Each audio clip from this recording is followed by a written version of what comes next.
Second meeting of the Bourbon Barrel Task Force to order. I want to say that I believe my co-chair, Representative McCoy, is on Zoom. Am I correct? You are correct. I'm here. Okay.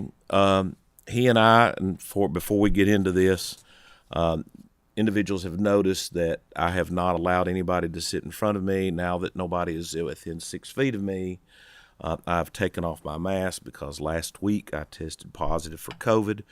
I have done my 5 days in quarantine, and as I understand the CDC protocols, as long as no one is within 6 feet of me, I can unmask. Therefore, I am doing that at this point in time. And Representative McCoy believes he will be positive or may be symptomatic at least right now, and has accordingly chosen to Zoom into this meeting. I think that's right, Representative McCoy. You are correct, sir. I've been traveling a lot and I've got some symptoms. I keep testing negative, but thought out of an abundance of caution, I would just Zoom in today. And that was similar to me. I was hiking at 6,000 feet in the Rockies and thought the next day that they had done something to me. Wasn't sure, tested 3 consecutive days, and only on the 3rd day did I get a positive test. Okay, so let me do this. If we would, and I have to say this has been 13 years since I've chaired a committee. When I was the Judiciary Committee back in, well, I guess 14 in 2008, the chair of the Judiciary Committee. So I'll have to kind of get used to this. But if we could our clerk please call the roll? Senator Harper Angel. Here. Senator Higdon. Here. Senator McDaniel. Representative Decker. Representative Huff. Here. Representative Stevenson. Here. Co-Chair Stivers. Here. Co-Chair McCoy. Here. We do have a quorum. Would there be a motion to adopt the minutes from the last meeting? Motion, do you have a second? Without objection, so ordered. Now, Senator Higdon, you have some guests here, want to be recognized, so you could recognize those guests. Thank you, Mr. Chairman. Half of Marion and Nelson County showed up this morning. I appreciate them being the leadership of the two counties. And to be brief, I won't call everybody by name, but we have the Nelson County Judge, Marion County Economic Development Director, a delegation from Marion County Schools, and the Nelson County Sheriff and the Marion County Sheriff. So they appreciate them being here today. They're very interested in this issue, and I appreciate them making that trip today. Thank you, Mr. Chairman. Thank you. And I do want to say this about the issue, because several people were not able to be here, and they've notified us that they have other commitments, and I understand this.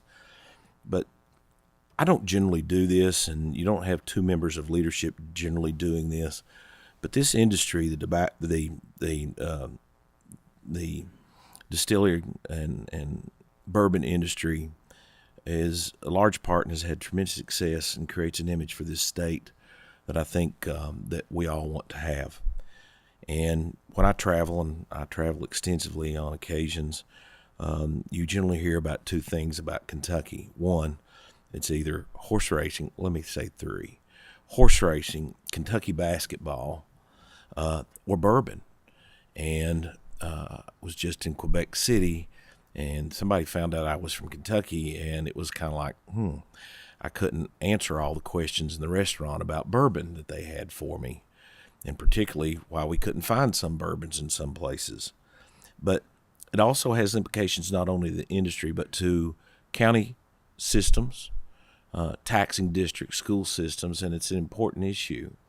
So if at all possible, I would encourage interested parties to be here and giving us the information that we have requested, because we do not, and Representative McCoy and I have talked about this, we have no agenda, any preconceived notions. We want to make sure that this is fully vetted to see if there is something that can be done to help the industry continue to grow.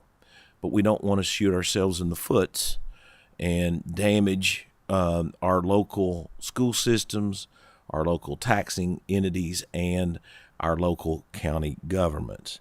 So with that, the first person I'm going to ask to come up to the table is Jennifer Rowe, our Senate Budget staff member, to discuss what Representative McCoy put out last time in our meeting for a short response to the question, are these numbers accurate?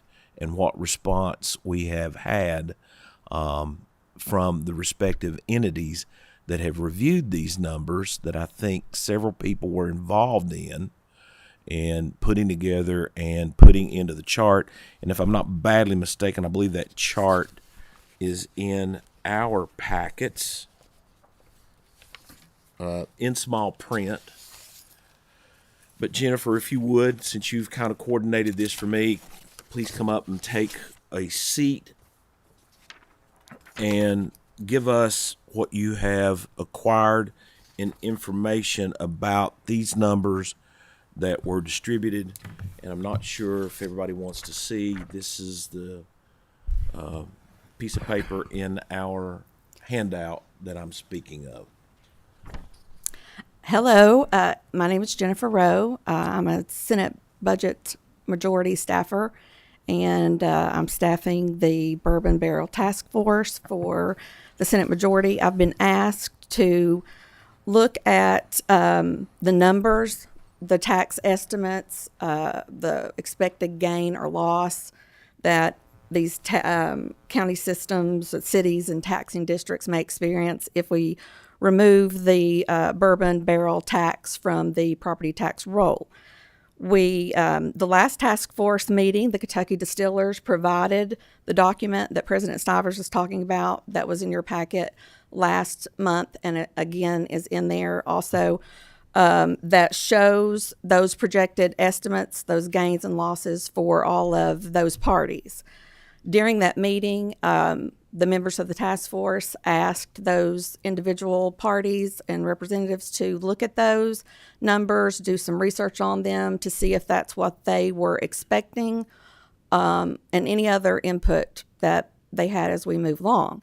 We have received responses back from all parties. Most parties would have liked to be here today and talked about their specific review, but many had engaged pre-engagements that they weren't able to attend. But saying that, there was no one that responded. We responded. We got responses from KCO. We received from the Kentucky League of Cities. We received responses from KSBA, Kentucky State Board Association for School Districts, and from Mr. Truesdale, who is representative of the Jefferson County School Districts.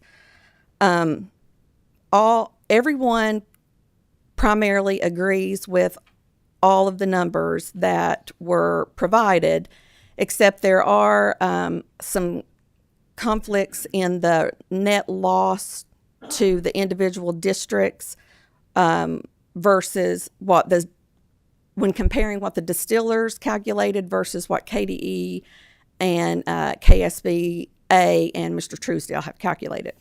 It's not a big difference overall. It's like a $700,000 difference in all, but that also that document is also now included in your all's packets for review, so you can see the difference per district based on KDE's estimate versus the distiller's estimate. There are numerous things that could have made that happen. Tier 1 is one of those things. No one wants to get in the weeds and know about that, but usually Tier 1 is a calculation that is the same calculation, but it can change sometimes, and when that change happens, it can totally change the SEEK numbers for districts, and it just takes a little something to make that change happen. Also, I've talked to some other interested parties that are looking at school district numbers, and their thoughts also are that maybe some numbers are different because the assessment included in school districts, the school district assessments from the distillers includes not only the certified assessment for school districts only, but maybe county or city assessments as well. Okay. So that's the report back. Basically, everybody is okay with the numbers. Saying that, there were some very good follow-up questions and that we need to look at as we go forward, looking at impacts. One really good question is about what happens to the tax rate calculations. So if you take distilled spirit taxes off the property tax roll, and then you calculate what your compensating tax rate is going to be, or your 4% tax rate is going to be, that's going to be different than it was when distilled spirits was on the tax roll. So what that will look like and what that means is still to be determined. We have some of the parties that asked that question looking into it themselves, as well as staff that we have are looking into that as well.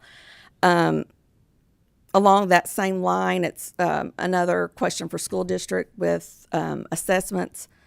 If you, what's a very big factor in how SEEK is calculated for school districts is based on the total assessment for all school districts. So that if that number rises or decreases then it's a state equalization total number that can impact all 171 districts.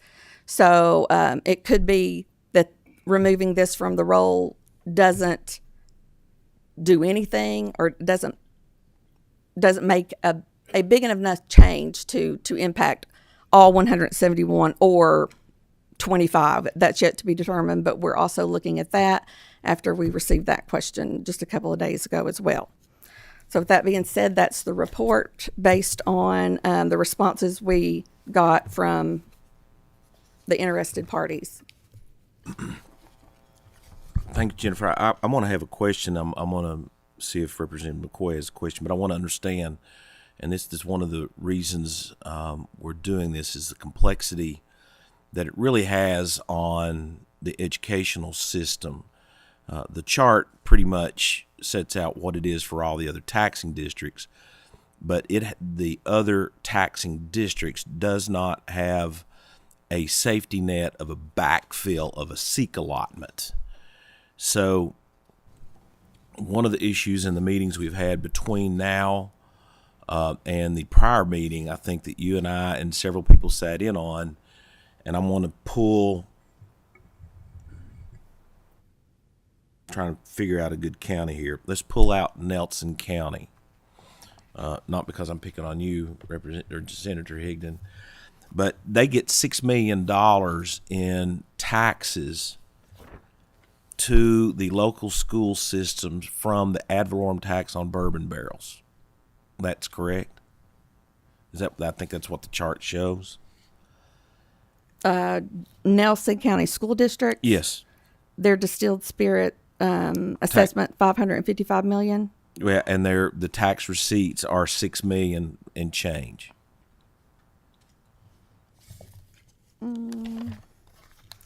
It's hard for me to look straight across here. I'm getting local tax revenue, $4.1 million for Nelson County. Is anybody else? 6.268 is what the local school district receives in receipts. Okay. So what you're saying on the compensating rate is you're removing, if we were to do something about removing the tax altogether and removing that as taxable property, it would impact what the local school board could do. And the local school board has the ability to do a 4% increase on what's called a compensating rate without going to a referendum. If it goes higher than that, it has to be placed on the ballot for a recall.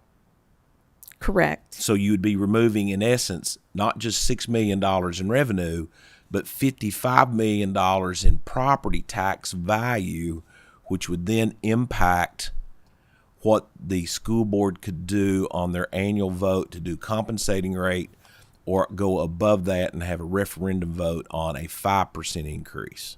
Correct. Okay. Does anyone else have a question on the information that has been taken back? Chad, Representative McCoy, sorry. Yeah, Chad's fine. No, I'm good. Thank you. Okay. Just want to make sure that we clarify the Nelson County number just for the record. Yeah. I have a Nelson County here as 4 million. I got here and here.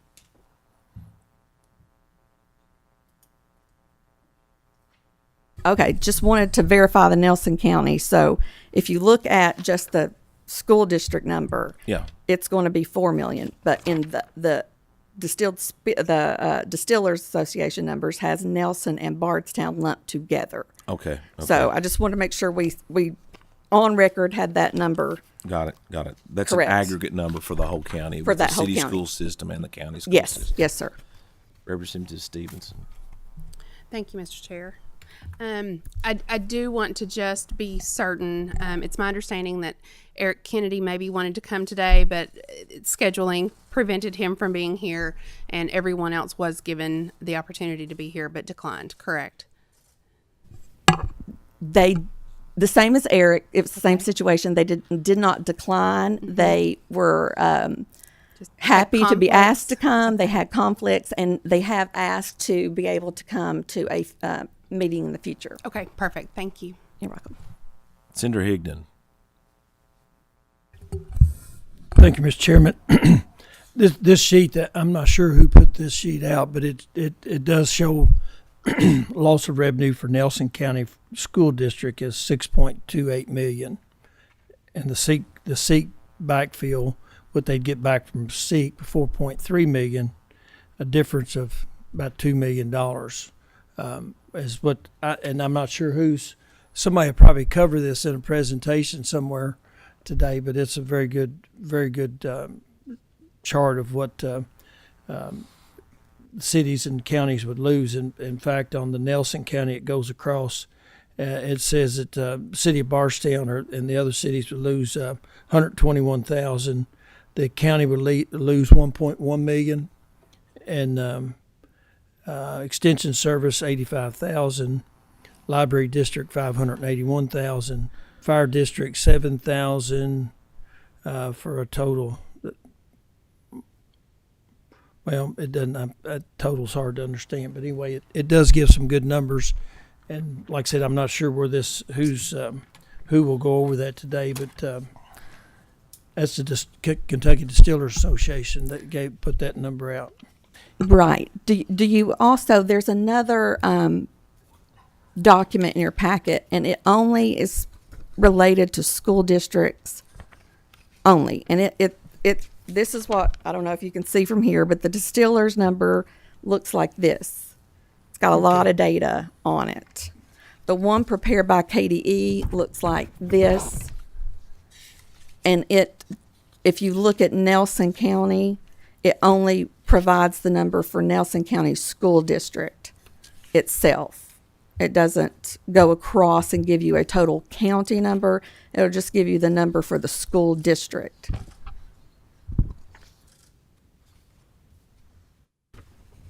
I think. Senator Higdon, you have.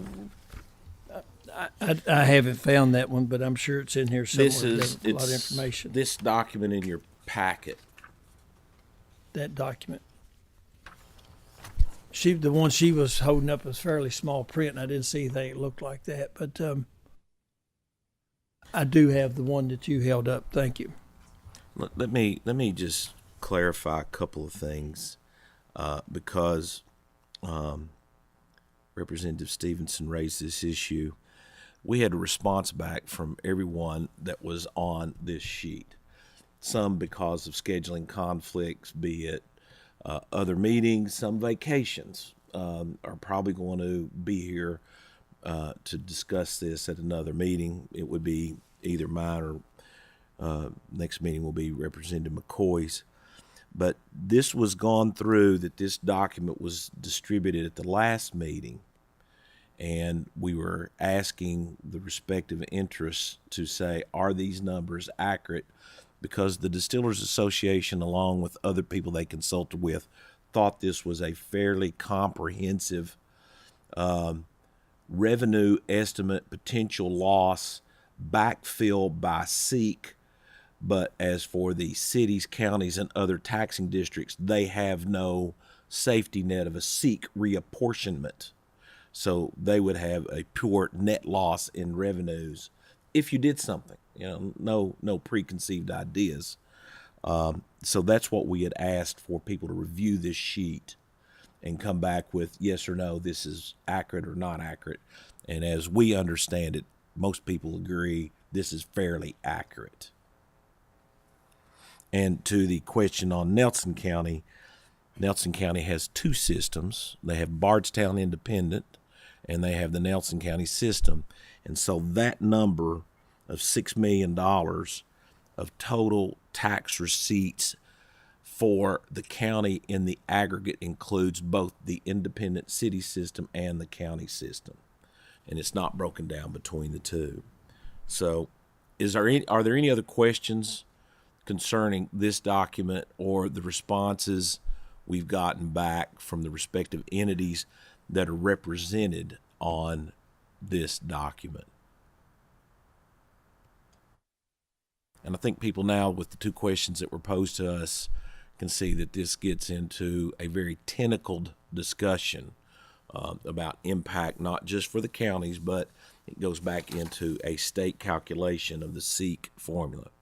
So with that, Jennifer, thank you for kind of briefing us and updating us on the responses. There's no question I'm going to look to Chris Nolan and his group to discuss kind of what's happening and why this is a topic of discussion. Chris, I know that Eric Gregory preferred to be here over you. We actually would prefer Eric Gregory over you as well. But individuals have wondered why we're doing this, and you're here to explain that question. Why? Thank you very much, Mr. Chairman. We appreciate the time to be able to come to the And committee identify today. yourselves. Chris Nolan with the Kentucky Distillers Association. And I'm Jack Mazarak with the Kentucky Distillers Association. So thank you for the discussion on the numbers. The ones that we provided were estimates only.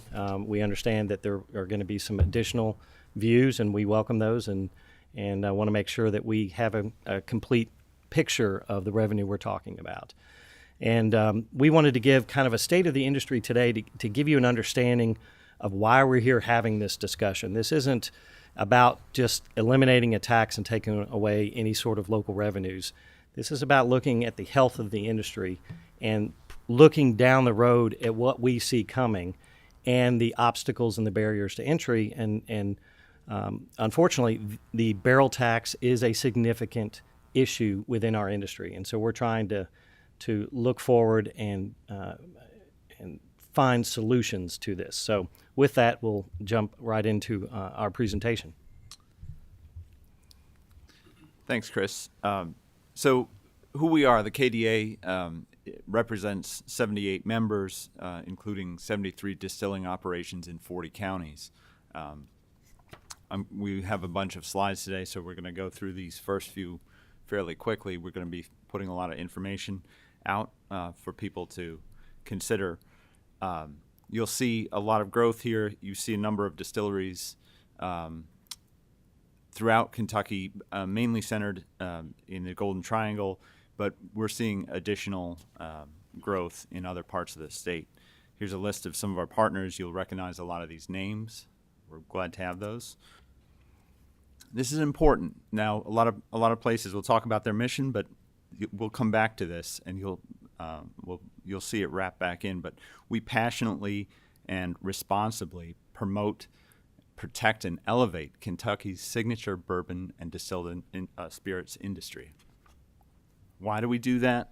Because we're looking to strengthen Kentucky's rightful title as the one true and authentic home for bourbon and distilled spirits. And I think that's the theme that we'll be hitting on over and over again today as we focus in on the barrel tax. Right.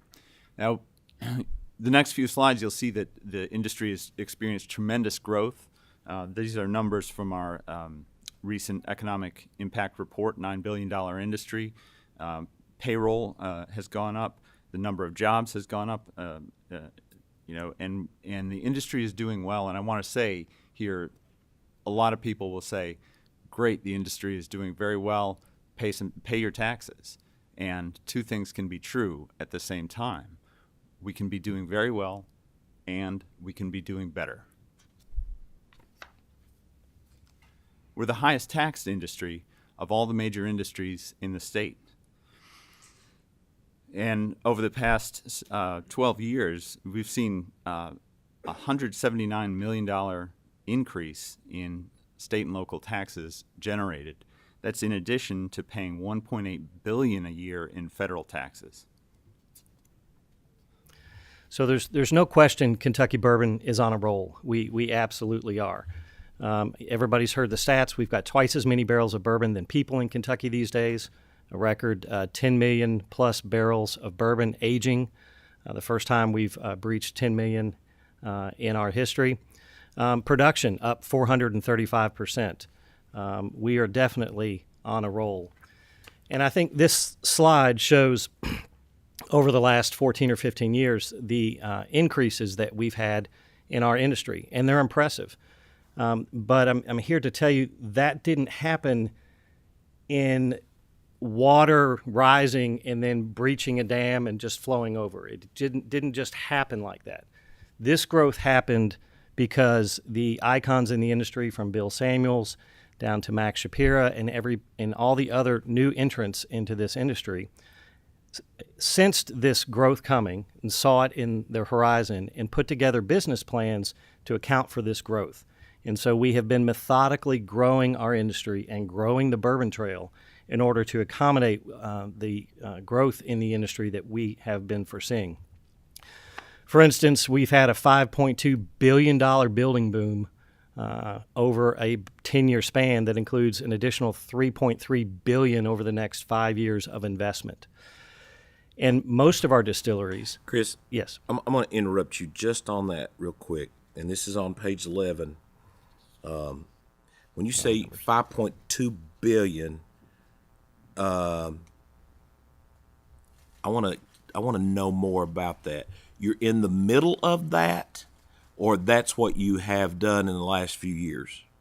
I think Correct. We're in the middle of that right now, with 3.3 in announced investment coming. Okay, I and don't mean to tear off any scabs here, but when you say this, I want to understand who this is. When you say this is the Kentucky Distillers Association, there is one entity that is not involved in your association. Does this number include their expansion and investment? no. No, it does not. It does not. And again, this needs to be everything out on the table. That would be the Sazerac Buffalo Trace Group, their expansion. Anybody living in Frankfort know Peaks Mill right now. That number does not include what they're doing. This 5.2 billion. No, I can double check that, but I'm pretty sure it does not. They calculate their expansion projections differently than we do. Okay. And as well, if I can make one point on that quickly, and I know many of us in economic development backgrounds and county economic development backgrounds recognize that at any time there are also other projects looking at Kentucky, deciding on Kentucky. This 3.3 that's coming in the next few years, that is only what's announced. There is all the likelihood that there's more out there too. And all of this expansion, what is currently done or what will come, will be an increased value to what the old lawyers would say blackacre, to the extent of 5.2 billion, which would create a new property tax base. Okay. Yes. Just wanted to get that clear. And as you can see on this slide, we're paying $33 million in barrel taxes, whereas just back in 2009 we were paying 10.7, roughly $11 million in barrel taxes. And you'll see throughout this presentation that as the industry continues to grow, that number varies every year, and it could very easily go back to a $10 million number. And as we continue to talk about being on a roll, you can see with this slide that distilling has far outpaced the other manufacturing growth in the Commonwealth over a 10-year plus period of time. And this is where we wanted to pause and say thank you, because a lot of this growth would not have happened without the General Assembly and the support that you all have given the industry. Unlike a farmer or an auto manufacturer, we need your all's help in order to grow, especially as we've grown the Bourbon Trail. We could not have done that without all the changes that the General Assembly has given us in terms of privileges to grow that opportunity on the Bourbon Trail.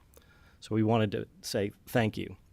And we do understand there's alcohol fatigue in the General Assembly a little bit. That without change, we recognize that change isn't without its controversy. And unfortunately, we're still living under Prohibition-era laws, written some 90 years ago, and we're in a completely different world than 90 years ago was. And so we are continually going to be changing if we're going to meet the consumer demand out there. And again, you all have done a tremendous amount to get us there, and we very much appreciate that. So the big question that we want to address today in a little bit more depth is, how long can this boom last? We are seeing unprecedented challenges, both at home and abroad. 5 different categories we're going to run through today: the exorbitant and anti-competitive taxes, the trade wars, the pandemic, our regulatory environment, and competition. On taxes, I think we've outlined and we've talked to almost all of you all individually over the years that we are the highest tax industry in the state. You can see here 7 different taxes on every bottle of spirits in Kentucky. We went through a lot of this last month with the presentation that was made, but 60% of every bottle of spirits goes to taxes. We are a very high tax industry. And in terms of the federal excise tax, we pay more than 60% more than California does. This state pays more than any other state in the nation, $1.8 billion in federal excise taxes. Why are our spirits taxes so high? It's grown over the years, and again, this is a slide that just details a lot of what was presented last month on the wholesale tax, that we are taxed both on volume and value of our product, and then the additional taxes that were added in 2009, and we are the only jurisdiction in the world that taxes aging spirits. No other jurisdiction does. This slide just demonstrates the amount of wholesale taxes. These are the state wholesale taxes, and how the spirits taxes there in red have skyrocketed over the years with the increase in bourbon activity, and have now surpassed beer wholesale taxes. In this slide, these next 3 slides are super important to our industry when we look at competitiveness, and we have to be competitive in today's marketplace. But Kentucky taxes its spirits industry higher than most every other state. In our competing state of Tennessee, we're almost double what they charge. For instance, if you look at California and Oregon and their wine industry, they tax their wine industry at some of the lowest rates in the nation, and they've done that in order to grow their industry. The one thing that is worth noting is that wine sales have been declining over the last couple of years. But the one thing that has not declined in California is the tourism in Napa and Sonoma. That continues to increase, and it's because of their investment into their wine country.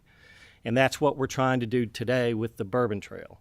We're trying to build the Bourbon Trail as quickly and safely as we can without overextending ourselves, because we know competition is coming and we know change is coming to our industry. And if we can solidify the Bourbon Trail, we can help that tourism economy in our state grow long after our bourbon boom hits its peak. The same with beer. This chart shows that Colorado, Missouri, and Wisconsin, how they treat their signature beer industries. They're taxed among the lowest in the nation for their industries. So we have one slide on COVID, and we understand COVID has affected all industries in Kentucky and around the country. But our sales at liquor stores actually grew during the peak of the pandemic, up 18%. But our restaurants and bars plummeted during that time, as you can imagine. And the Kentucky Bourbon Trail attendance plunged 66%. And we still continue to face supply chain shortages in glass and barrels and malted barley, as well as workforce with hospitality in front of the house, like a lot of industries are. This is our frontier right now is exports. That is the new frontier for our industry that is really fueling a lot of our growth. And tariffs were took a dramatic hit on our industry. From 1997 to 2017, over those 20 years, we had no tariffs on distilled spirits until we got into the export war. And we received tariffs from both the EU, including the UK, and you'll see in this slide, our exports dropped by nearly half, and that was a huge hit to our industry, especially after they were growing at a 98% clip in the 10 years or 7 or 8 years prior to that. We hope this returns. But only time will tell. These tariffs were ended. I think the last one was in June.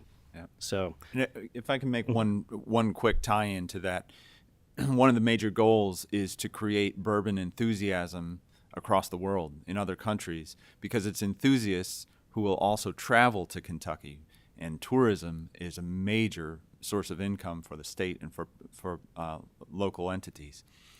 We want to build our exports and build that enthusiasm while bourbon is hot. So that brings us to probably the biggest issue we want to focus more time on today, which is competition. We're under threat, and these numbers just came out, and I think it illustrates a lot of what we've been seeing.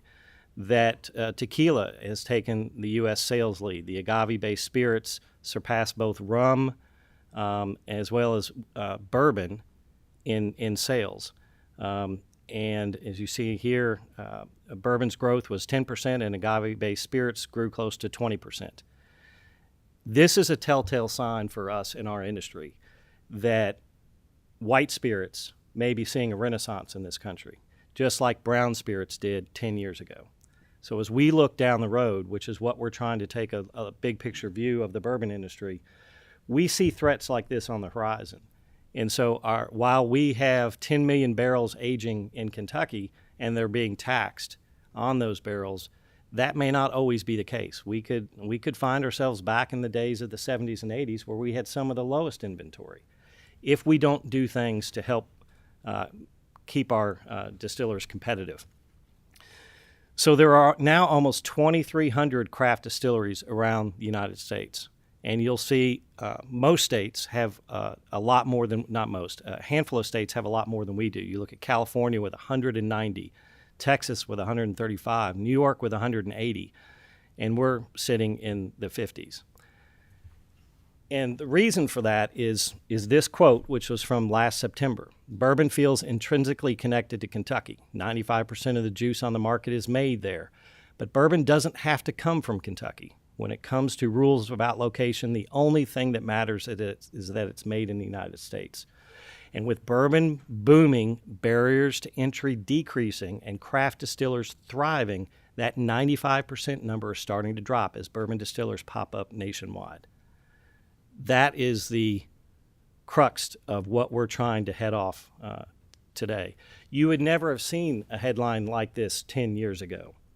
You know, the best-selling bourbons from outside Kentucky. That headline did not exist 10 years ago.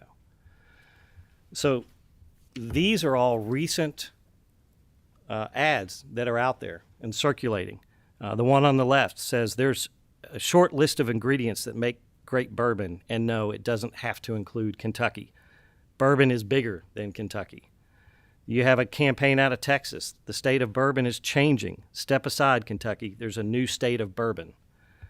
And then again on the right, turns out bourbon is America's native spirit, not just Kentucky's. This is what is out there in the marketplace right now and becoming more and more. So we constantly are watching and protecting our patent and trademarks. And take a look at this flagged up, bourbon, more Missouri than Kentucky. If you don't think people are out there trying to take what we have, they are. And then this one is kind of creative.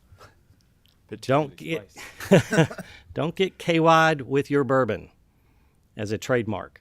I think they're trying to say don't get screwed. But we're falling behind. The number of distilleries in the U.S. grew 230% since 2015.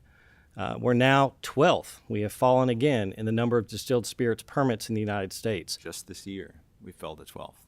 11 other states have more distilleries than we do. And every other state taxes spirits production far lower than Kentucky. Other states have quickly adapted in changing their laws, adding privileges and reducing fees to attract this next generation of distillers, jobs, and investment.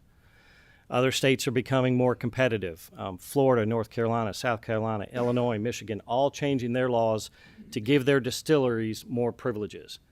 And I'm going to pause here and say House Bill 500 from this past session that you all so graciously worked with us on and passed is allowing us to keep up with these states. And we very much appreciate that. We need these privileges to grow the Bourbon Trail and to be able to tell the next new Bill Samuels out there who wants to open a distillery that Kentucky's where you need to be. And Kentucky doesn't need to be the most expensive state you operate your distillery. And again, in just showing how the marketplace is shifting away from Kentucky. In 2009, this slide shows 43% of the distilling jobs in the United States were in Kentucky. 43%. We had the marketplace. Today, or as of last year, it's down to 30%. So these jobs are not coming to Kentucky at the rate they're going to other states. For instance, Tennessee drawing a line in the sand, trying to lure Kentucky distillers across the border, and they're doing so. They've got no state income tax. We're headed in that direction, and that's good. They have no barrel tax in Tennessee. And their spirits tax rate is 70% lower than Kentucky. They now have 104 licensed distilleries, and they have a Tennessee whiskey trail, and they don't hesitate to brag about it. This was their president of the guild from a year or two ago, their former president now. It's time for Kentucky Bourbon to move over and follow our lead. So Kentucky can't afford to lose its distilling dominance. What if that 95% starts to slip away? We'll lose jobs, capital investment, tourism, tax revenue, including this local tax revenue, the barrel tax that we're talking about today in this task force is. We don't want to lose this industry in Kentucky. So how do we protect and grow it? We need to make this discriminatory barrel tax refundable or eliminate it.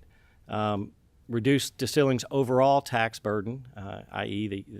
Addressing the wholesale tax, providing parity with beer and wine here in Kentucky, create a competitive, ready-to-drink tax rate, and continue to remove regulatory obstacles that restrict our growth and allow us to compete with other states.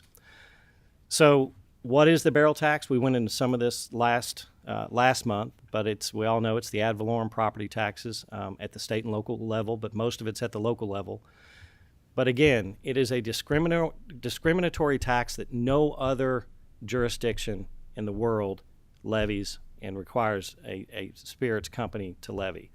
It is a product of the administration from decades ago and from court cases that have determined that, after 2 years, a barrel in a warehouse is a finished good, which we very much disagree with. I think a lot of enthusiasts would disagree with that too. And the way the system is set up in Kentucky, and again, a decades-old system, is it punishes production. It punishes growth. In 2021, we set an all-time record with 11 million barrels. We discussed that. We've got more production and capital investment, jobs, and tourism. And again, the barrel taxes have jumped from 10, 11, 12, 13 million dollars now to a whopping 33 million dollars. And no other industry in Kentucky is taxed the way we are. Are Ford, Toyota, and GM vehicles taxed as they roll down the assembly line? Are GE's dishwashers and refrigerators taxed as workers manufacture them? Nope, they're traditionally only taxed as finished goods. So the barrel tax credit, as we know, was established in 2014, and that's when the General Assembly made the policy decision to refund these discriminatory barrel taxes to the state's growing signature industry. And we created the Bourbon Barrel Tax Reinvestment Credit that we had to, any of that credit that we got, we had to invest back in our facilities. But the credit isn't working today. Initially, it was working well. We were reinvesting in our properties, and we were able to feed that bourbon boom that we were seeing coming on the horizon. But barrel production has jumped, that 436% that we discussed. And now there aren't enough credits available for us to offset the rising barrel taxes. Some distilleries are getting only a small percentage on the dollar.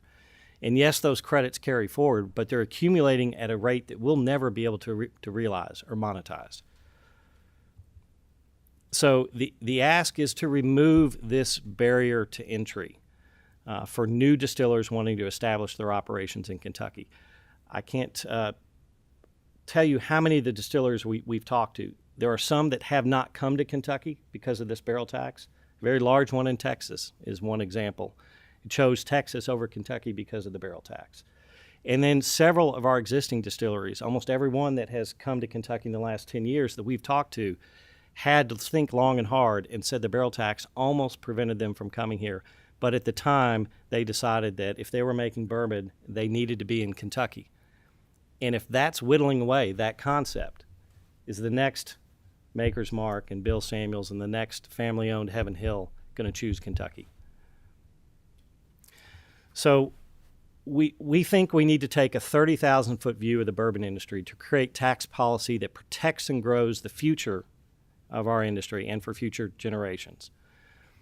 So continuing to focus on protecting this small piece of local revenue is fighting over pieces of a smaller pie that may shrink, but we're always going to be fighting over those small pieces. Instead, we're asking the General Assembly to work with us and think big picture and remove this barrier to entry in our industry and grow the pie for everybody.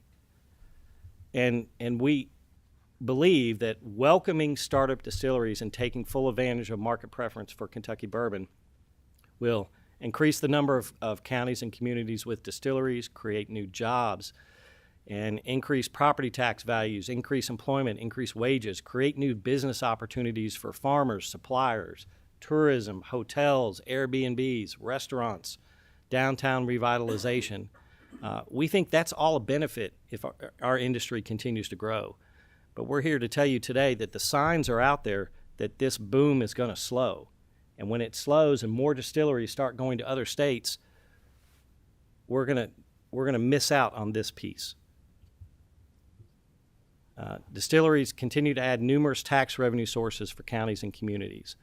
And again, I touched on a lot of these, but property values, employment tax, bed and restaurant taxes for local overnight accommodations, sales increases at local shops, restaurant, bars, and new contracts and purchases from local farmers.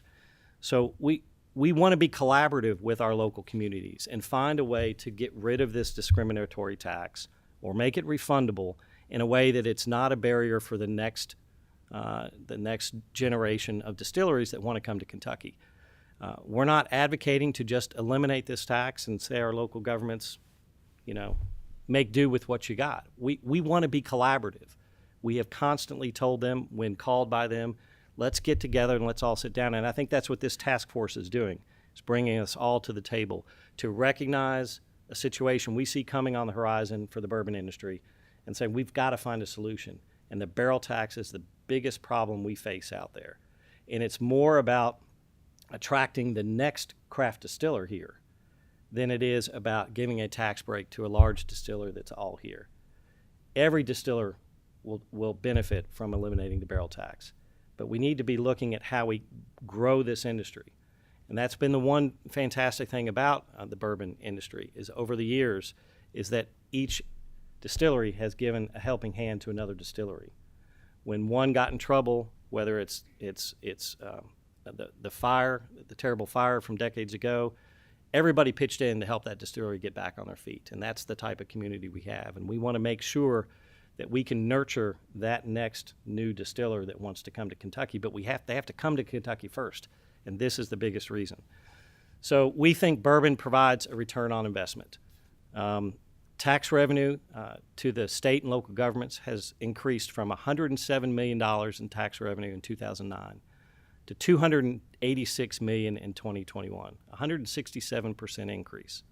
That's $79 million in new tax revenue this last year than we had in 2009.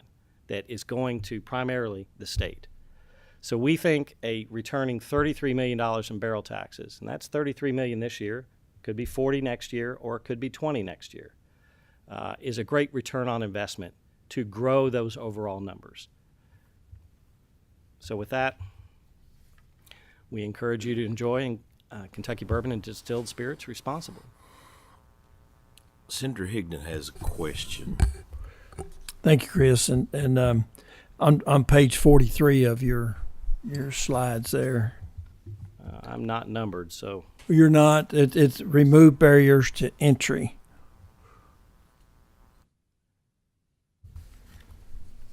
$43? Yes. Okay. That first statement there, make the discriminatory barrel tax refundable or eliminate it while preserving local revenue. I think that's why we have this task force, is to figure out that both sides of that. Any ideas from you on preserving local revenue? I think that's one of the biggest questions we have to face. Yeah, and great question. I've been lobbying for the industry, advocating for the industry for close to 15 years now. And every year we've been up here asking to address the barrel tax every single year. And you all fortunately made that policy decision in 2014 to give us the tax credit. The simplest way to do it would be to make that tax credit refundable, which is we continue to pay the locals the taxes, and the state reimburses us for that payment. But I understand that's a broader policy discussion for you all as policymakers to decide if that's the type of policy you want to have in the Commonwealth. We have it in a few other industries, but not many, and we recognize that. That's the simplest way to do it. Beyond that, I think what this task force is here to do is to look and see what other ways are possible.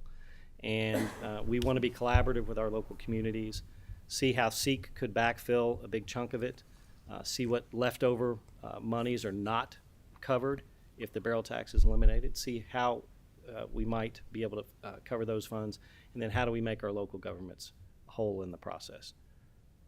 Well, Mr. Chairman, I was glad to hear you recognize that the 2014 legislation really was a turning point in the bourbon industry. I mean, it just, we've talked about that a lot, that the bourbon industry exploded. Mm-hmm. At the time we did that, 4 million barrels in the warehouse, and now you have 11 million. So that dollar amount we're talking about significantly more money. As today we talk about 30 million. As that continues to grow, we don't know where that stopping point or leveling out point is. I hope it continues to grow at the rate it's going. But like I said, that is the $1 million question or $30 million question. So thank you. Without a doubt, if we don't make some changes in our industry, that number will not continue to grow. We're facing such stiff competition. Distillers are going to start going to other states, And that's what we see as we, and it's not just Jack and I sitting here telling you that. I've had conversations with the CEOs of all the distilleries and our icons, whether that's Bill Samuels or Jimmy Russell and Chris Morris. That's their concern, is that we lose that signature status. And if we don't make these changes, it's clear that number might go up to 35 million, might hit 40 million in the coming years, but it will start to decline again and could decline significantly. If I can add one point to that, I had a conversation earlier this year with an executive with a large bourbon company here in Kentucky that does a lot of contract distilling and is working with 15 to 20 distilleries or brands who eventually want their own home place distillery at any time. He's working with these companies. And he said, look, we pass that barrel tax right along. You know, we distill for them, we barrel, we age for them, and we pass that barrel tax right along to these startup brands. And what do you think they do when they see that barrel tax? They say, you know, we're going to find another state that when it comes to establishing our own distillery. And we hate to hear that. And the most attractive state right now to go buy what we call buy juice in the open market to create a label. If you're not distilling it yourself, you're buying it in the open market, is Tennessee. They're buying the juice from down there and they're putting a label on it, calling it bourbon, and being successful with those brands. Any other members have questions? Representative McCoy, I want to look to you. I don't see anybody here that's present. Do you have any questions before I ask a few? No, go right ahead, All President. right, thank you. I want to understand, and maybe other people to understand, because some people say, well, you've got to be distilled and aged in Kentucky to be bourbon. That's not accurate. You can be bourbon, you just can't be Kentucky bourbon. Right. So, and if I say anything wrong, please nod your head or stop me, because let me ask this question, and just take whomever's here. You know, we can do Maker's Beam, Elijah Craig, whoever you want, Woodford. Would it be Kentucky bourbon if it were distilled here and a rick house built across the river, choose your state because we got 3 north of us, and aged there? Would it be Kentucky bourbon? If it were immediately moved over to another state, I don't believe so. And I need to double check. We had this conversation last night, and I didn't have a chance to pull the statute, but I think it has to be aged at least 1 year in Kentucky to have the label Kentucky bourbon on your bottle. 2 years. I see somebody holding up and you to. you could do that for at least a year, aging it in Kentucky, and then move it. And would over the not river. be taxed. And it wouldn't be taxed. And then you could bottle it as Kentucky bourbon. Not that we encourage it. Then, Not that we encourage that. well, I mean, business models are business models, and you look at, you know, what your tax and your sales price is, and will the elasticity of the model allow you to sell the product? That applies. You know, when you think about food, everybody's got to buy food. It doesn't matter what the price is. Mm-hmm. You know, you've got to buy that. But models and discretionary income are totally different than those for which you have to have mandatory purchases. And you basically are, you're not mandatory, but that's what I call them. Mm-hmm. You have to buy food. You don't have to buy bourbon. So the elasticity of the model is totally different on the sales and the business modeling that you put forward. But in this, I go through this. You have shown a couple of things, and this is what I want to get into tax revenues and receipts, and I want to understand the distribution. So back in 2014, 4 million barrels were here. We did the dollar for dollar tax credit and phased it in over a few years period. That was a really interesting night when that amendment got filed. Remember it well. Yeah, I do too. But since then, you all have established, and I don't know, I'm going to say established, but maybe not necessarily proven, the growth. And the reason I'm saying that, because at a point in time, then you can prove it, because you can show what your tax receipts are. Well, not your tax. We can show what your tax receipts are on what has been paid. Therefore, you have proven the growth, not just.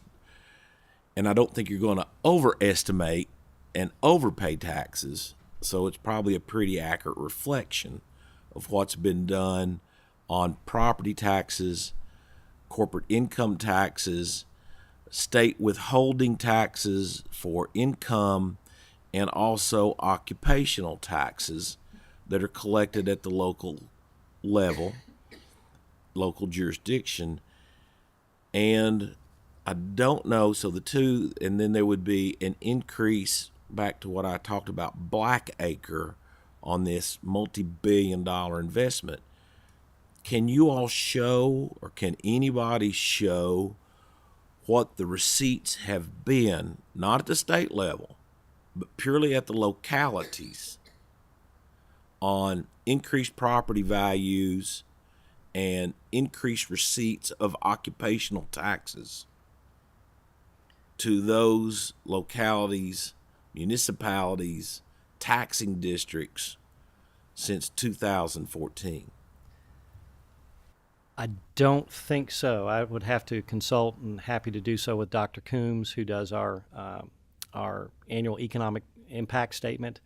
I think that gets about as granular as we can get, but I don't know that we can determine, for instance, the occupational taxes paid in Nelson County or the city of Bardstown, what percentage of those occupational taxes are paid by distillery employees. I don't think we have that level of detail. So since, and I'm going to go back to what Senator Higdon was talking about, the fuse to this growth trajectory was just a fuse. There was a lot of other things that were packed in the powder keg. Was the offset on the ad valorem tax. Since that time, you cannot quantify the growth of your industry and the payment of local increased property tax, be it ad valorem, versus going into, all right, we built a rick house that was whatever X value that added that increases their property tax payment. I'm going to go to Clearmont. You know, all the stuff they've done at Jim Beam at Clearmont. They've done the destination site. They've added more rick houses. People are asking, little restaurants, everything else that goes along with it. There's no way that somebody can quantify what that's increased their property tax and the receipts at the local level. At the local level, I have to ask Dr. Coombs, and I'll also ask Tim Eifler, who's one of our consultants. And then Are you aware of any of that? The second From a part of that property tax equation, perspective? the second part of that equation would be they had X number of employees in 2014, but I'm going to use Clearmont as an example. They haven't lost employees since 2014, have they? Not that I'm aware of. They've probably increased employees since 2014, and I'm just asking this, not trying to prejudge, but I'm going to assume that they've probably paid, that there's an occupational tax in Bullitt County, therefore they've collected an occupational tax on those employees. So can anybody quantify that number of increase? We would have to go back and check, but unless a distiller wants to go back and run those numbers individually for themselves, most of that tax data is proprietary, and I don't think it's broken out by industry sector when it's collected. And I'm because I've got a county judge sitting here.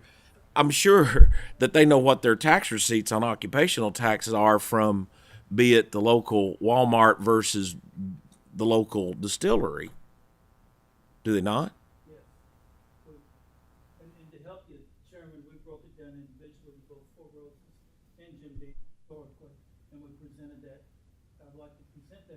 Yeah. The growth factor from 14 to 22. We have it back as far as our records go. It doesn't quite go back to 14 because of the change in sheriff. So challenge me to say that if the industry slows down or stagnates, and I'm just going to say slows down or stagnates, does not go into recession, and you have lesser production, lesser jobs, then you're basically leveled out at what you're going to have in increased projections on increased property tax receipts and increased occupational tax receipts. So basically you flatline, so you see no growth. Don't we need to kind of quantify what the impacts of lack of growth would be on local budgets and future year projections? Sure, if we could do that. We have not gone that far in the numbers. But the main numbers that we've done on our economic impact is shown on this slide, and it's the barrel tax numbers, and with the wholesale taxes, excise taxes, and everything else collected that the state receives every year. We're at about 286 million. And I'm gonna come to Senator Angel in just a minute. The reason I say that is because I go back to, I don't check my life experiences at the door when I walk through into the Senate chambers. What I saw happen in my hometown was this: we lost a substantial amount of jobs, and we lost a substantial amount of property value because of the coal industry. And when they moved out, we went from $7 million in collections and property tax to $5 million in collections and property tax. Well, there was a comparable drop in property tax. There was a comparable drop in occupational tax receipts as well. But on the other side, if that had just flattened out, you think about, having $2 million more over the last 8 years since we've seen that in property tax base. Well, that would have been great if it was just stagnant. Mm-hmm. We would be in wonderful position. But we're not projecting any growth, but this is an industry you're projecting growth in. Therefore, you're not sitting at $7 million of receipts, nor a comparable amount of occupational tax receipts to the localities, municipalities, and taxing districts. You're hoping that's going to have some type of compounding impact and growth over the next few years. If that respective industry, be it the coal industry or not, bourbon industry or not, and it's basically what Georgetown has seen with Toyota. Mm-hmm. What is the impact of no growth or future growth? And it would seem like that would be quantifiable based on some type of trajectory and charting and economics analysis. Senator Angel, sorry, I just kind of... One last question that we do have a projection from Paul Coombs that I can get and bring to this committee, and it might be worth to have Dr. Coombs come and talk with this committee, where he has projected the amount of additional economic impact that the bourbon industry will have on local communities going forward, and it was something around $55 million of economic growth in these local communities. But to put that in context, I would like to have but our question is, and that's really what we're looking at, because we don't municipalities and local taxing districts, but that impact broken down on this is the growth. What is it going to be? What is that impact going to be on actual receipts? So, and I think that would be very helpful to know in the long term. Maybe the person we should have been listening to all the time is Senator Angel, since she's a former PVA. Thank you, Mr. Chairman.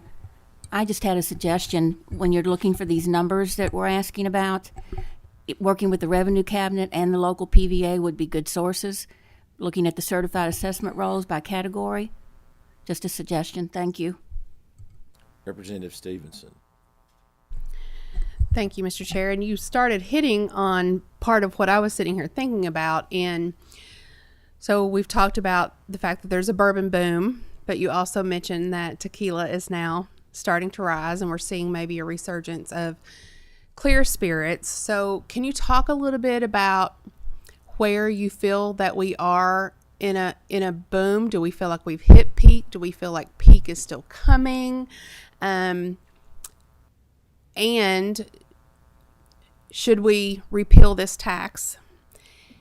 Do you feel that any of that money could then be used as an investment to delay or prolong that?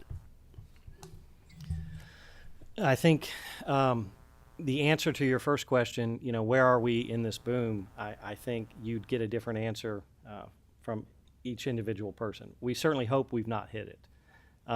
The trade wars and the tariffs have really had an impact on our industry, because like I said, that's our new frontier. And this 11 million barrels of bourbon aging in Kentucky, a lot of that that growth is projecting sales in new markets, whether it's Australia, whether it's the Pacific Rim and China and places like that. We projected a lot of growth in those areas, and these tariffs put a halt to that, and these tariffs then caused several of our major exporting companies to lose tens of millions of dollars a quarter, and that type of thing then causes them to constrict their employment and their production and things like that. Now that the tariffs have been removed, we hope that recovery happens. But I think it just depends on who you ask, because there is discussion in the industry that boom could very well come to an end in a matter of years, a couple of years, that we could see a resurgence. We saw the vodka in the 90s, and how flavored vodkas just went nuts in the 90s. That didn't last long, and we hope, and our boom has lasted longer than that, and we hope it continues. But whether it's rum that is very popular, or whether it's tequila, RTDs, ready-to-drink cocktails, drinks, are super popular. And to President Stiver's point, we will see that 10 million, if the boom starts slowing, we'll see that 10 million drop to 9 and 8 and 7 million barrels as we start selling that product and not replacing it as quickly, which means our local tax base and this barrel tax will start to shrink again. And then employment would start to shrink again, because we won't be running 7 days a week, and we won't be running multiple shifts and things like that. So we're trying to kind of look big term, and this barrel tax was a problem 15 years ago, and it's still a problem today. I don't know if that answered your question. If I could add to that too, briefly, you asked about the future projections for bourbon. We could also look at tourism, look at the Bourbon Trail attendance, and that has grown every year since it was established, with the exception of 2020 for obvious reasons, and just like Chris mentioned about trade wars and building back from that, we want to build back tourism, and an essential part of that tourism is an essential and growing part of that tourism is the craft tour. Mm-hmm. And so people are going to more rural locations as well, and people from across the United States and across the world are coming to Muhlenberg County, to see the Bard Distillery. Mm-hmm. They're coming to locations where they may not have a major tourism draw, and so we want to continue to enhance that, and continue to we want to ask you all to help us make Kentucky the best environment to attract these startup distilleries. Well, a one-off comment to that would be, should we move down the road and we do move forward with this proposal, I would love to see us talk about how some of the counties that are the most affected by pulling this, what could we do to incentivize any new folks that come in to go to those counties to as part of helping to replace that. But my follow-up question was going to be about ready-to-drinks. Can you talk a little bit more about that, the state of it here, so everyone here knows exactly what we're talking about, and possible projections that we're looking at for that, as they do, they're hugely popular right now. And as we all know, people love to be able to throw drinks in their cooler and go, and then just be able to pull something out and take it, instead of having to mix while you're on a boat or whatever. So can you talk about that a little bit, please? Sure. RTDs, ready-to-drink cocktails, for our industry, they're spirits-based, but there are malt-based RTDs, and there are wine-based RTDs, and there are spirits-based RTDs. And there's mixes. And too. and a mix of those. So the best example is probably a canned margarita or a canned bourbon and Coke. And those have become real popular. They're popular in other markets. I mentioned Australia earlier. I think their RTDs of a bourbon and Coke are super popular there. And so that is with the Trulies and things like that, that's really been a growth area for a lot. We've seen the malt-based ones come to Kentucky. The spirits-based ones have been slow to come to this market because of the high tax rate. They would be far more expensive than a malt-based competitor would be. So they've been slow to show up in this market. But if you go to Florida, California, Colorado, places like that, the end caps in grocery stores and liquor stores are full of these RTDs. And so the key to that in Kentucky is obviously it's two or threefold, but the first one is the tax rate, hopefully having parity among a tax rate that the tax rate should be based on the alcohol by volume. So if anything is under, say, 10, 12, 14%, it should all be taxed the same, regardless of whether it's a malt-based or a spirits-based. That's not the way it is today. And then where you sell those products. So a malt-based Truly can be sold in a grocery store today, but a spirits-based ready-to-drink cocktail that has the exact same alcohol percentage cannot be sold in a grocery store. Those are bigger issues, probably than can be tackled immediately. But those are things that need to be addressed. I don't think that's what we're here for today. I don't-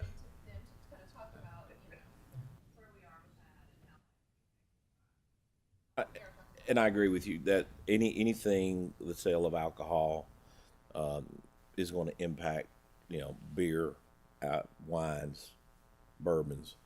I have to even say there's actually a song that talks about having your Yeti 110 iced down with bullets. It's out on pretty popular right now. But any further questions in this realm? And I want to say this to you, Representative Stevenson. There is a legal question that I think we're going to kind of get into in a few minutes about what we can and can't do on property taxes by the Constitution, which raises an issue altogether. But Representative Huff, you had a question a few minutes ago, and I think I passed over you. I apologize for that. I'm rusty after 14 years not doing a committee. Anyone else got a question, Representative McCoy? No, sir. I'm good. Thank you. Chris, Mr. Mazarak, anything else from your all's position right now?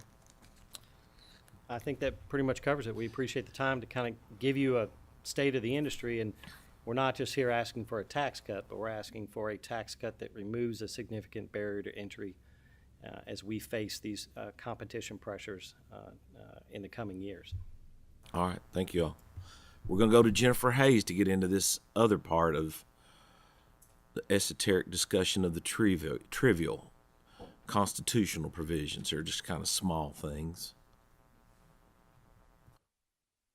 And as Ms. Hayes is coming up, members will note that the chair of the Senate Licensing and Occupations Committee has joined us.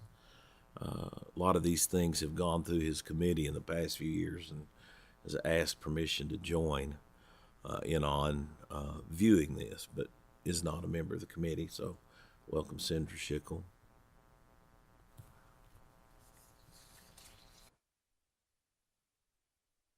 There is a document that is in your folder that we've placed in here.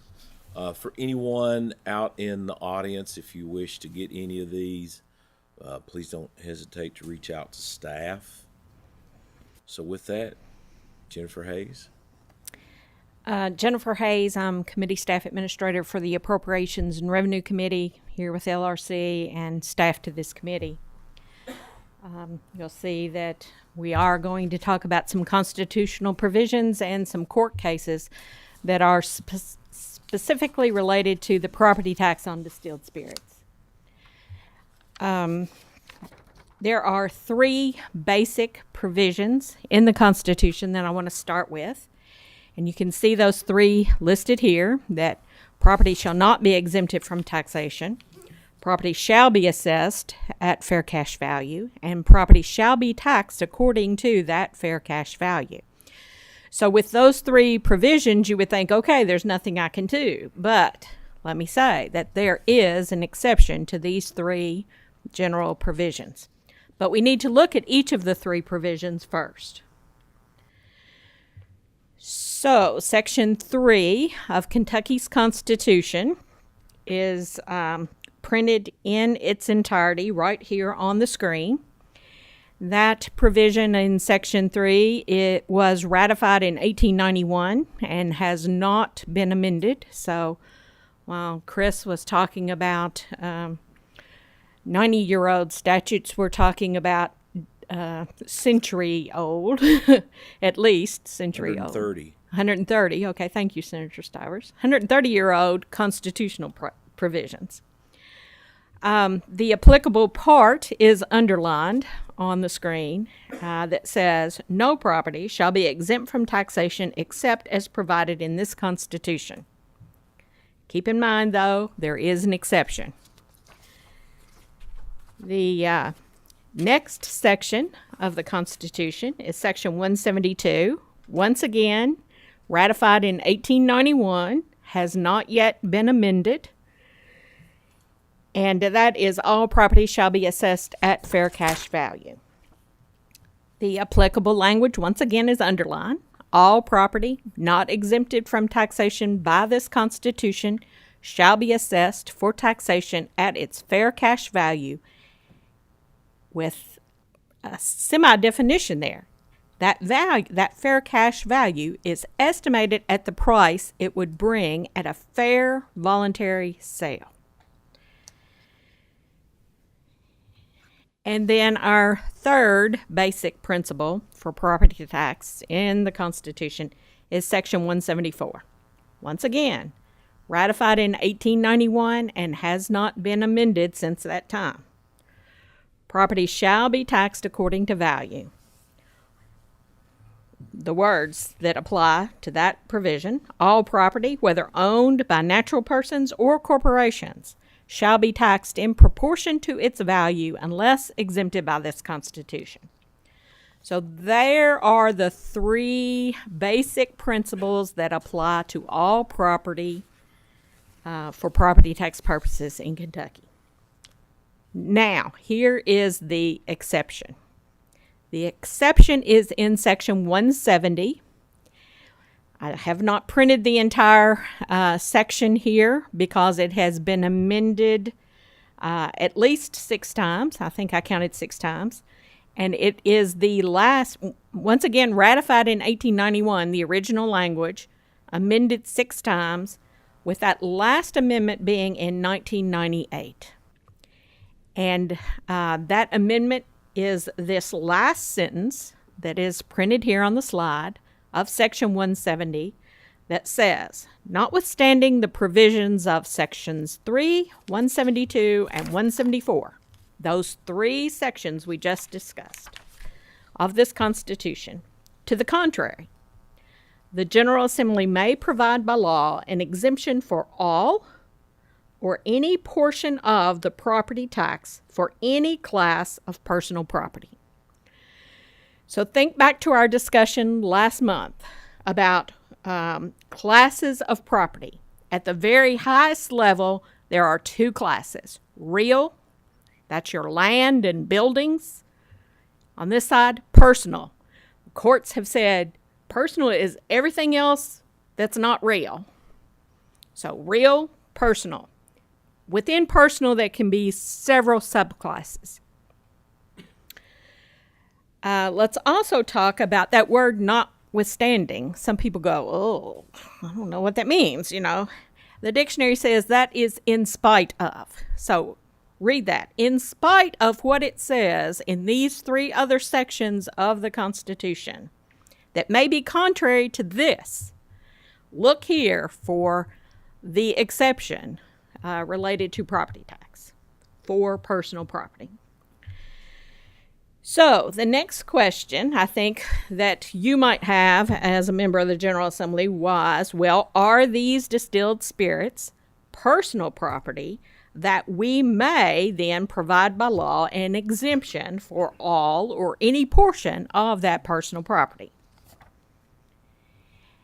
And staff has found two cases. There could be more out there, but at least two cases that point to the fact that the courts have ruled that distilled spirits are personal property.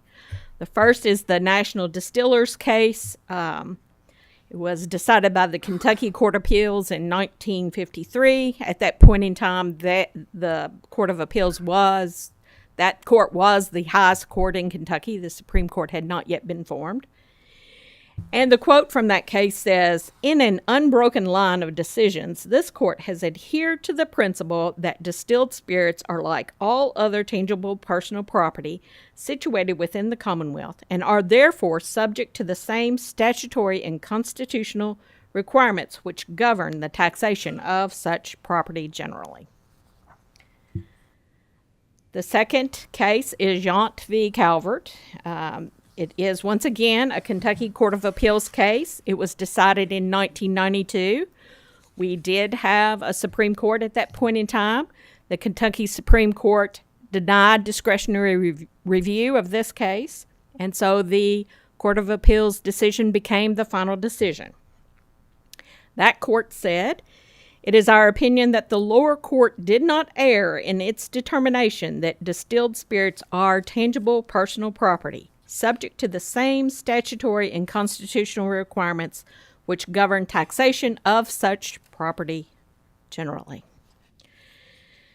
So those are the three basic principles within the Constitution, the exception within the Constitution, two court cases which apply to these provisions we've discussed, and I'd be glad to take any questions or do further research if this task force deems that necessary. Representative McCoy, I'm going to come to you first. Do you have a question? Because I see that you've chimed in, so I'm going to take that. I do. Thank you. Thanks for that overview. Do you believe from what you've got there that this gives the General Assembly the power not only to exempt distilled spirits as a class of property, does that power also include the ability to set and or change rates? Well, let me first say that you have already changed the rate for distilled spirits property tax.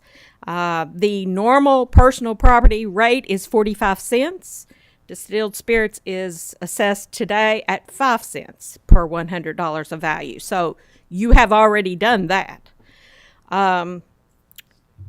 The reading of Section 170, all I can do is read you what that says there. It says the General Assembly may provide by law an exemption for all.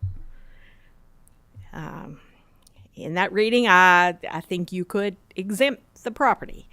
I can't tell you what a court would decide if that were challenged, though. Sure. No, I appreciate that. Okay, thank you.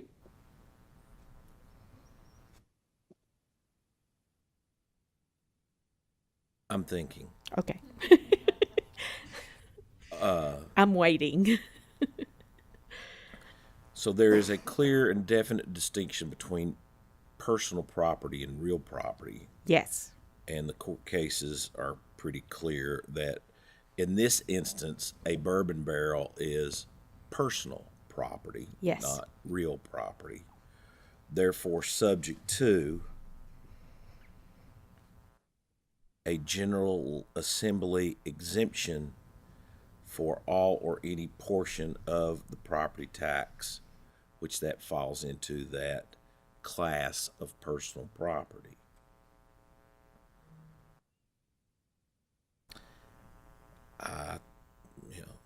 Again, I'm not the Supreme Court. A lot of times we rarely agree. And I've said that with them on occasions. But Chris, I'm going to look to you or anybody with the any other interested party, the county judges, the mayors, school boards, anybody. Does anybody have any differing opinion on this? Judge. I just have a question. Are you distinguishing between the barrel itself, which in the industry is classified as a capital investment, or the contents of the barrel? I think both of them would be personal property because they're not real property. That's unless your land and an attachment thereto that is not removable, your personal property. So that's the way I would. They're both, the barrel's personal property and the liquid inside of it is personal property, as it would be a chair, a desk, and then the pencil inside the desk may be contained in the desk, but it's two separate and distinct pieces of property.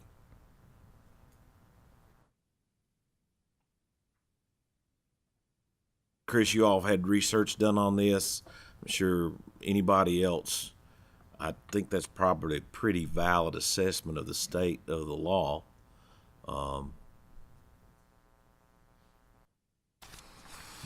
Okay. Yeah, Judge. Yes, sir, thank you. There is a way to get an exception to property tax. That is, we currently do this for industrial revenue bonds. IRBs. And that's going to be a topic of discussion in the future, I will tell you that. But we currently have $1.2 billion of IRBs outstanding with the distilleries. We are actually exempting more property tax than we're generating from the revenue from distilled spirits at this time. Another $500 million of investment on the table. There is an exception where we take the property Right. to a lease. To pay the costs of the building of the whatever that may be. Nelson County, that's 1.2 to the distillery industry. And I understand we're gonna get into, because another judge has raised that issue about IRBs, and I think that's going to be a discussion point in a future meeting. All right. Does anybody have any other questions about any of the subject matter we've kind of gone through today? Representative McCoy, do you have anything? No, and I couldn't hear what the judges were saying, but I do think the IRB issue is something that we need to get on the table as we're trying to get to the magnitude of what the impact of the counties will be. So I hope that some of our judges that have got that info, if we could start gathering that would be great. I think that's one of the discussions you and I will have as the co-chairs of this, and directing our staff for the next meeting that you will be chairing, about what our next steps will be. And I think the IRB will definitely be on the radar for that plane to land at some point in time. I'm just going to go through this. We're at about an hour and a half. We like to keep these about that time. I think there's been a pretty good discussion about numbers are accurate, where the industry currently stands, and what the legal status of a barrel and its contents are, and what may or may not be done with it. Do any of our members have any questions about any of this? All right. Anything from anybody in the audience? Well, we'll leave it at that. I think, do we have a scheduled date, I believe, already on the books for our third meeting? That is, oh, yeah, August 26th. I got it. And Representative McCoy will chair at that time, and we'll try to get an agenda. I would assume, and I'm going to look to the screen, that IRBs may be a topic of discussion. I would also suggest, but this will be Representative McCoy's call, that people start thinking of potential solutions or alternatives. But with that, Representative McCoy, anything else to add? No, but I would ask, as we look at alternatives, coming up with one is not going to be deemed to be that you support it, because I think it's more important that we get all the ideas on the table so that we can figure out what the ripple effect of those various ideas will be. So if you're out there, I mean, obviously we've heard make it refundable, right? That's an option. What are the other options? And I would encourage us all the stakeholders to be very creative here to come up with different possibilities to keep our dual goals in mind. Get rid of this as a barrier to entry and not harm anybody. So, we'll get the agenda out. President Stivers and I will get together soon on what's going to be included. But I think you're going to hear us ask for people to start coming forward with ideas that, even though you may not agree with it, I'd like to hear your ideas. I'm going to agree with that before we go out, before we adjourn. And this has along the same vein as what Representative McCoy says, and this has a twofold issue. What if we capped at the current rate that, all right, that we have 10 million barrels and what is there, those would be taxed. But all future barrels above 10 million would not. That would remove anybody coming in, and that would not reduce any revenues as it would be to the current taxing entities at the local level. They would know they would have a consistent stream. That's why I get back into, well, you're going to see increased value to your property and your occupational tax, because that would hopefully stimulate growth. That's a theory. It may not have good legal standing, and it may not be economically feasible. I don't know, but that's options that we are hoping that get thrown out there for future meeting discussions. So with that, if there is nothing else from any of the members,